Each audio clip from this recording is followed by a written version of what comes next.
दोस्तों नमस्कार। मैं राधे श्याम, स्वागत है आप सभी का हमारे इस चैनल में। अगर हम आज मौसम की बात करें तो मौसम के हिसाब से तो गर्मी जा रही है, लेकिन सियासी मौसम की गर्मी बढ़ती जा रही है दिन प्रतिदिन। पक्ष हो, प्रतिपक्ष हो, सत्ता हो या विरोधी हो, राजनीतिक मंच सजने लगे हैं, सरगर्मियां बढ़ने लगी हैं, बयानबाजियां तेज हो गई हैं। शतरंज के प्यादे मंत्री सेट किए जाने लगे हैं और गोट चली जाने लगी हैं। इंडिया अलायंस जो एक कल्पना संकल्पना, जिस कल्पना ने पटना में जन्म लिया था, बेंगलुरु में उसका नामकरण हुआ और मुंबई में उस कल्पना ने अपने पैरों पर खड़े होकर दिखाया और ये विश्वास जताया एक दूसरे के प्रति कि हम सब एक हैं। और अगर शीट शेयरिंग अथवा अन्य किसी मामले में थोड़ा थोड़ा नुकसान भी हम सब उठाएंगे, लेकिन एक साथ रहेंगे और सत्ता से एक साथ एक मंच पर एक निशान से एक उम्मीदवार के साथ लड़ेंगे। ये मैसेज क्लियर करने का एक जो प्रदर्शन किया गया मुंबई में, वो कहीं न कहीं सफलतम दिशा की ओर एक साबित अच्छा कदम महसूस हो रहा है।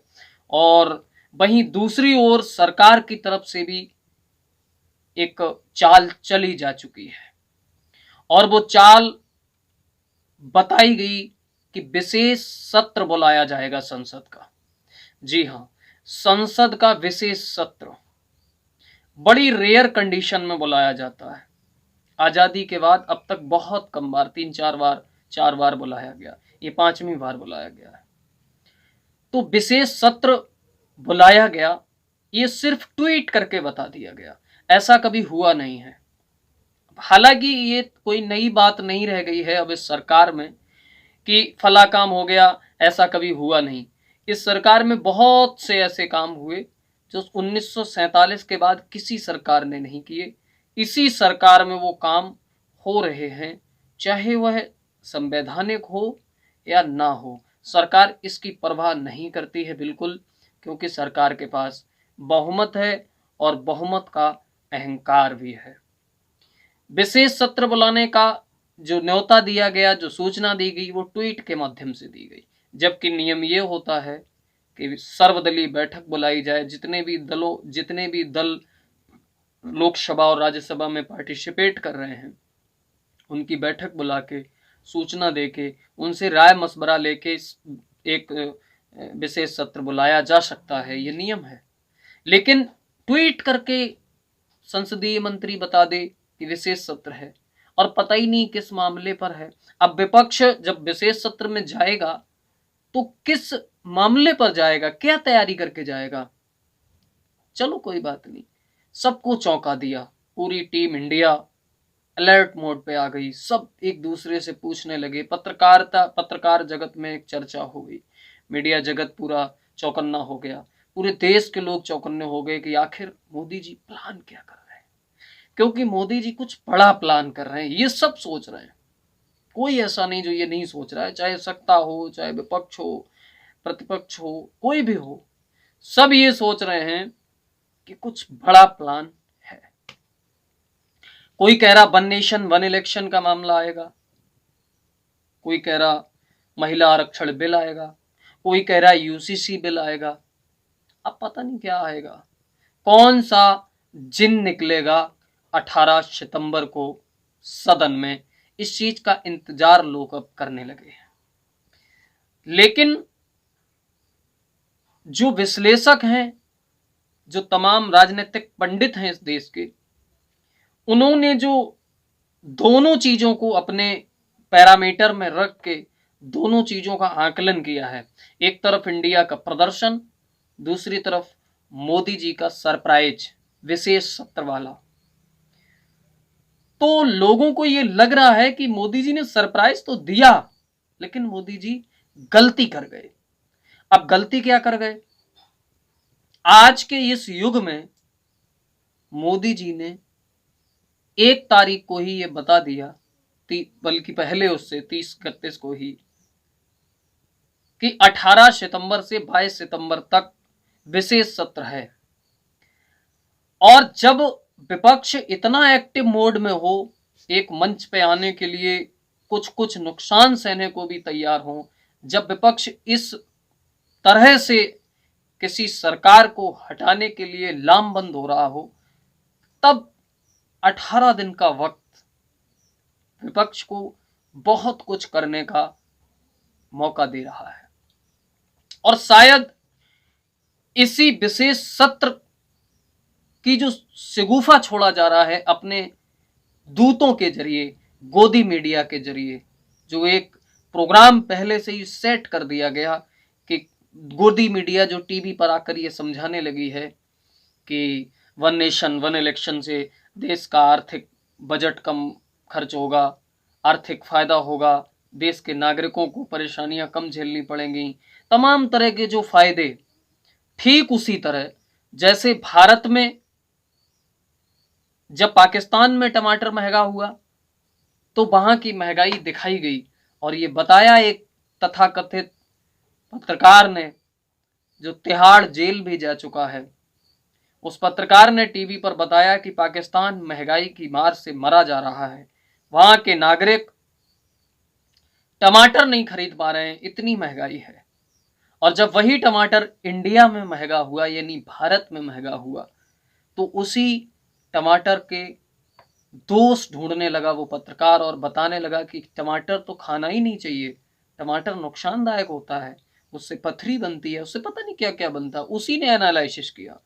तो उस तरह के जो पत्रकार हैं, जो पत्रकार गैस की कीमतों के बढ़ने पर ये कहते हैं कि गैस की कीमतें पेट्रोलियम कंपनियों के हाथों में हैं, और घटने पर साहब का मास्टर स्ट्रोक बताते हैं, वो पत्रकार अब 1 नेशन 1 इलेक्शन के फायदे गिनवाने लगे।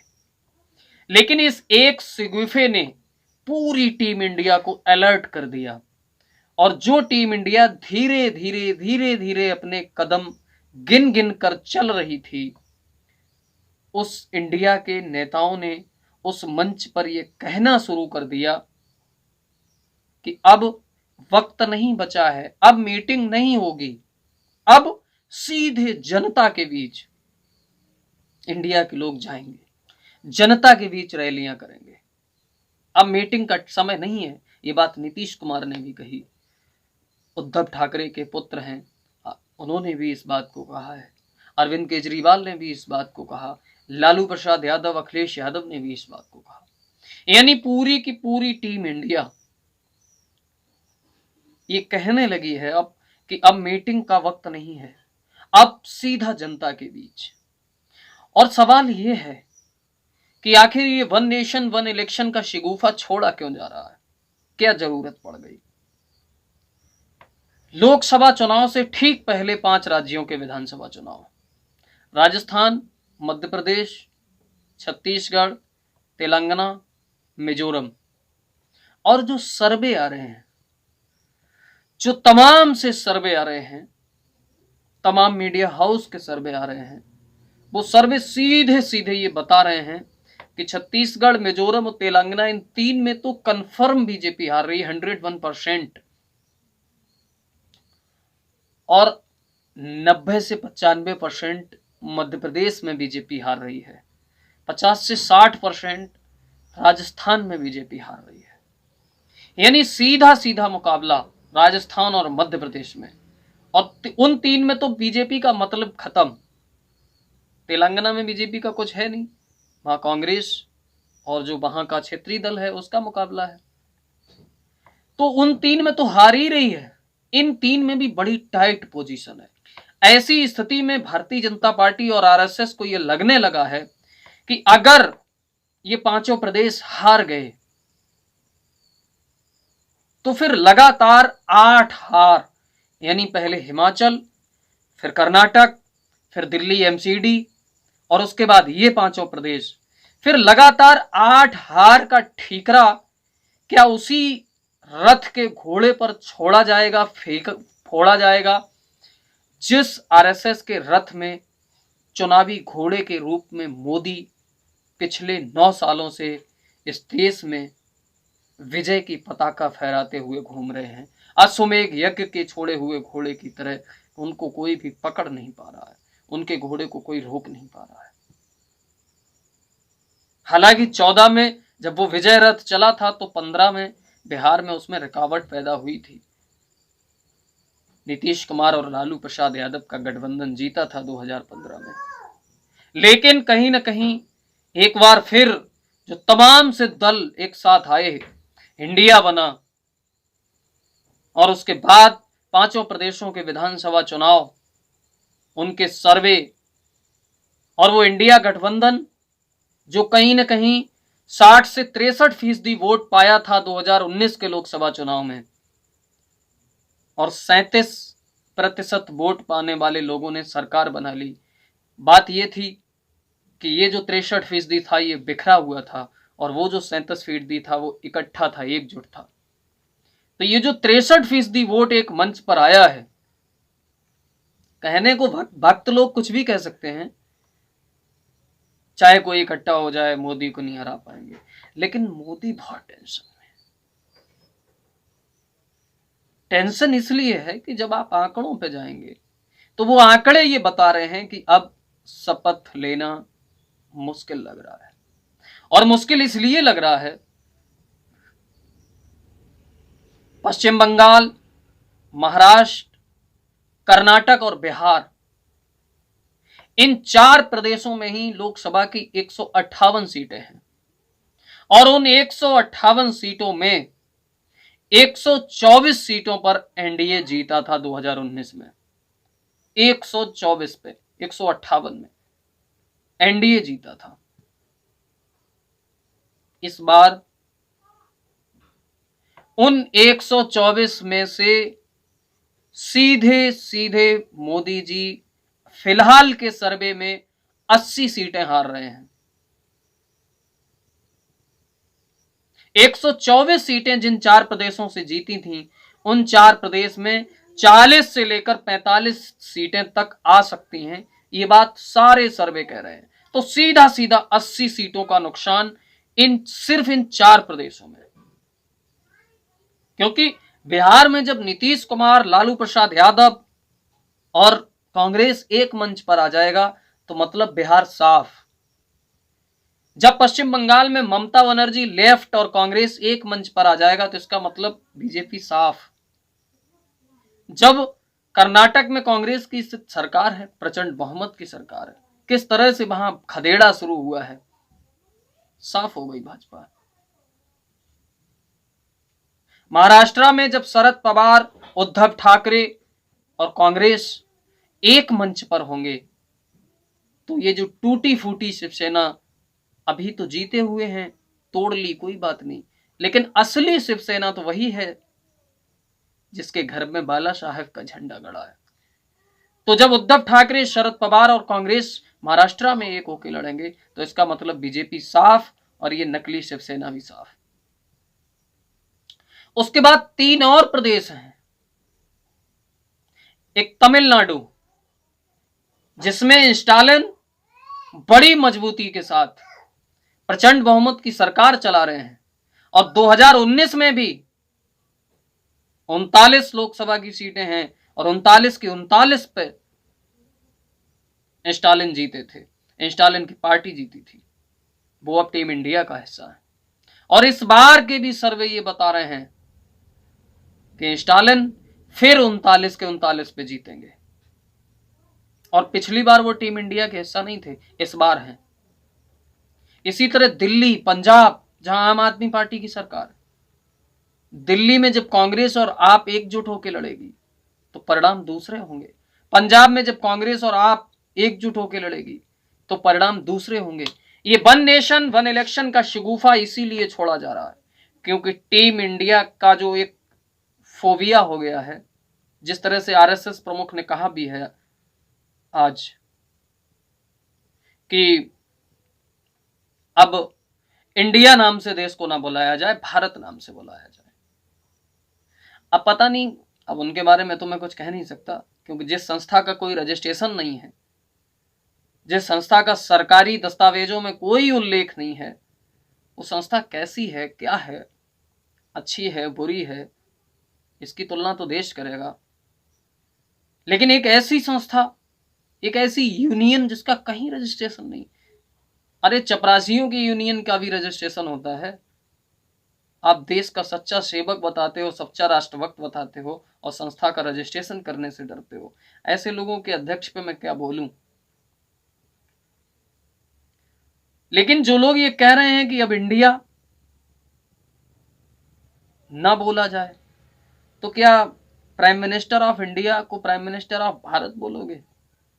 इसरो में जो आई है वो इंडिया शब्द, उसका क्या अब आई की जगह बी लगाया जाएगा, भारत लिखा जाएगा? इंडियन एयरलाइंस में क्या भारतीय एयरलाइंस लिखोगे, क्या लिखोगे? खैर, उन सब बातों पर नहीं जाना चाहता।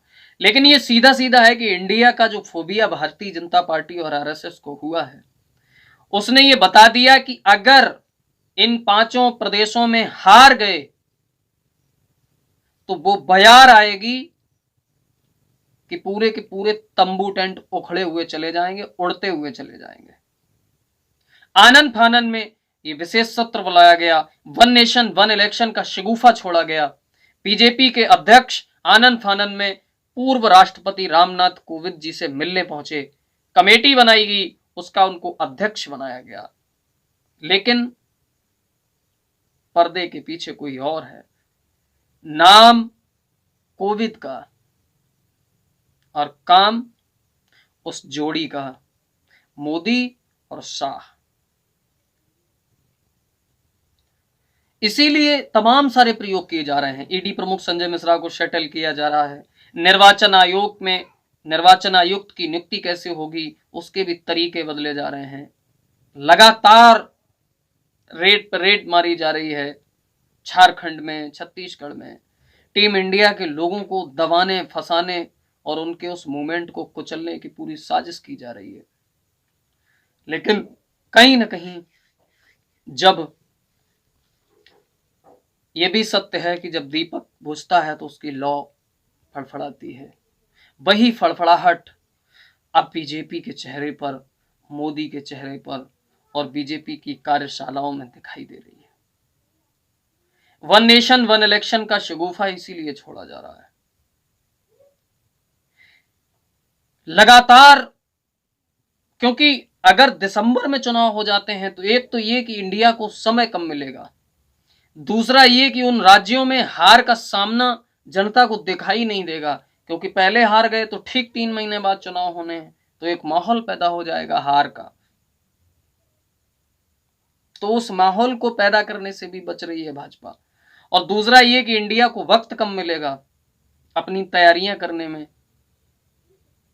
और तीसरा ये कि जो अडानी और मोदी के रिश्तों को लेकर लगातार देश से लेकर विदेश में भी खुलासे हो रहे हैं। अभी पिछले दिनों जिस तरह से विदेशी मीडिया ने अडानी और मोदी के रिश्तों के बारे में छापा है कि $1 बिलियन इस देश की संपत्ति किस तरह से देश के बाहर गई और फिर किस तरह से विदेश से दोबारा फिर देश में आई, मनी लॉन्ड्रिंग का पूरा मामला, जो विनोद अडानी, गौतम अडानी का भाई, ये जो पूरा खेल कर रहा था विदेश में बैठ के और पूरे शेयर मार्केट को एक तरह से कैप्चर कर लिया, हाईजैक कर लिया, जो पूरा घोटाला सामने आया है खुल करके, नए नए खुलासे हो रहे हैं। और वो खुलासे इसलिए हो रहे हैं, सही भी हो रहे हैं, क्योंकि जिस अडानी की संपत्ति 2014 में $2.80 बिलियन यानी $3 बिलियन भी नहीं थी, उस अडानी की संपत्ति 2022 में $137 बिलियन कैसे हो गई? कितना इजाफा हो गया संपत्ति में। जिसकी संपत्ति 2014 में $3 बिलियन भी नहीं थी, उसकी संपत्ति $137 बिलियन। एकाएक 8 सालों में कौन सा अलादीन का चिराग उसने घिस दिया जिसमें से जिन निकल पड़ा।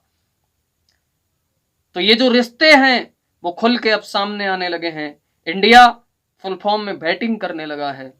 इसलिए वन नेशन वन इलेक्शन का शगुफा छोड़ा जा रहा है।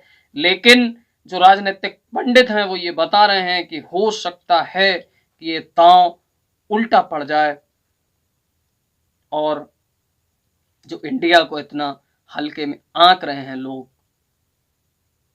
उनको इंडिया की मजबूती का एहसास रिजल्ट वाले दिन होगा। ये मैं कह रहा हूं कन्फर्म।